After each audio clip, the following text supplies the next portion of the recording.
अब राम द्वारा बाली का वध कैसे होता है। सुग्रीव की बातें सुनकर राम ने कहा कि मैं एक ही बाण से बाली का वध कर दूंगा और तुम्हें तुम्हारा राज्य वापस दिलवा दूंगा।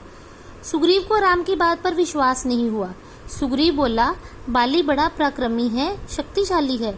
उसने आसानी से दुदुम्भी राक्षस को मार गिराया था। वह पर्वतों को गेंद की तरह उखाड़ देता है, बड़े बड़े वृक्षों को एक ही धक्के से गिरा देता है। तभी राम ने अपने बल का परिचय देते हुए उससे कहा कि उसको अपना परिचय देना था। तो राम ने क्या किया, एक ही बाण चलाया जिससे सामने खड़े 7 शाल के वृक्ष जो हैं वो कटकर गिर गए, उन वृक्षों को काट गिराया। सुग्रीव उनकी ताकत देखकर, उनका बल देखकर दंग रह गया। उसे विश्वास हो गया था कि राम बाली का वध कर सकते हैं। अब आगे क्या था, राम ने सुग्रीव को कहा कि तुम बाली को युद्ध के लिए ललकारो।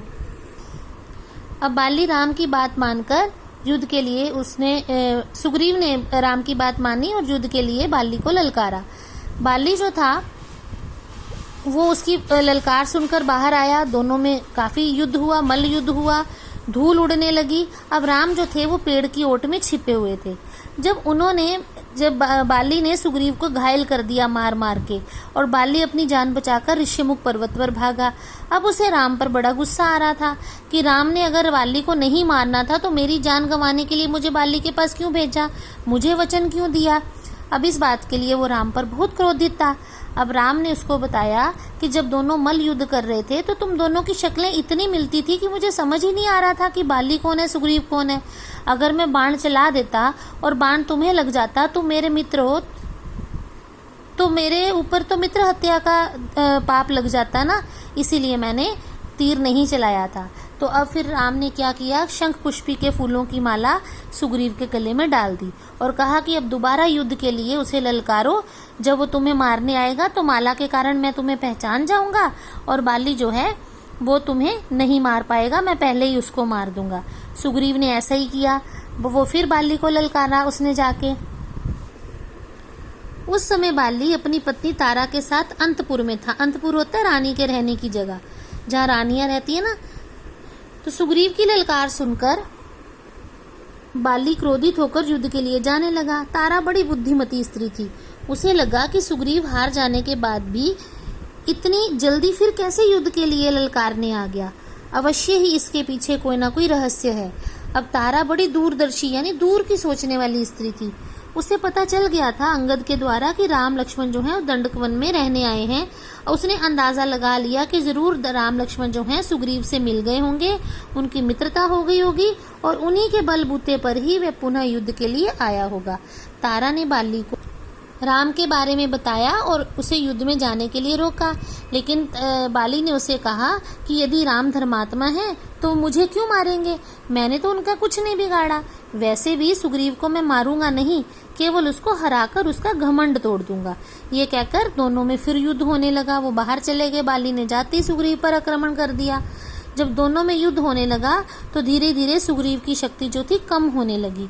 मार खाकर वह घायल भी हो गया था। सुग्रीव की ये दशा देखकर राम ने वृक्ष की ओट से यानी वृक्ष के पीछे से छुपकर बाली पर बाण चला दिया। बाण बाली की छाती में लगा और वो धरती पर गिरकर छटपटाने लगा, तड़पने लगा। राम धनुष बाण लिए बाली के सामने आ गए। बाली ने उन्हें बहुत सुनाया, आपने मुझ पर बाण क्यों चलाया, मैंने आपका क्या बिगाड़ा था, मारना था तो सामने आकर मारते, इस प्रकार अधर्म क्यों किया। ये सवाल बाली ने राम से किया। बाली पीड़ा के कारण अधिक बोल नहीं पा रहा था। उसकी बातें सुनकर राम ने तनिक रोष में कहा, रोष मतलब गुस्से में कहा कि धर्म की बातें उस व्यक्ति के मुंह से अच्छी नहीं लगती जिसने पुत्री के समान अपने छोटे भाई की पत्नी को घर में रख लिया हो। मैंने तो तुम्हें मारकर धर्म की रक्षा की है। अब मरते समय बाली ने राम के सामने अपनी भूल स्वीकार की और राम से वचन लिया कि मेरे पीछे से मेरे पुत्र अंगद और तारा की वो रक्षा करेंगे। अब बाली जो था उसकी मृत्यु हो गई तो सुग्रीव को राम ने जो है उस पर बिठा दिया सिंहासन पर। हनुमान को भेजकर उसका राज तिलक किया गया और उससे वादा लिया कि वो उसकी पत्नी तारा का और अंगद का खूब ध्यान रखेगा और अंगद को युवराज बनाया। यानी सुग्रीव के बाद अगला राजा कौन होने वाला था, अंगद। अब सुग्रीव ने विधि पूर्वक बाली का दाह संस्कार भी किया था।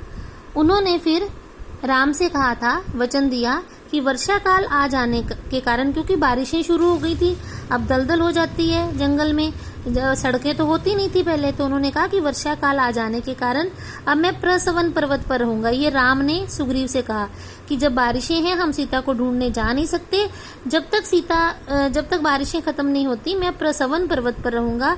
वर्षा समाप्त होते ही आप सब वहां आ जाओ और सीता की खोज में लग जाओ। ये बात राम ने सुग्रीव से कही और सुग्रीव ने भी अपना वचन दे दिया कि ठीक है, ऐसा ही होगा। अब सुग्रीव ने राम के साथ वायदा किया था कि वर्षा ऋतु की समाप्ति तक वे अपनी पूरी वानर सेना के साथ सीता की खोज में लग जाएगा। लेकिन ये कहकर सुग्रीव किष्किंधा चला गया।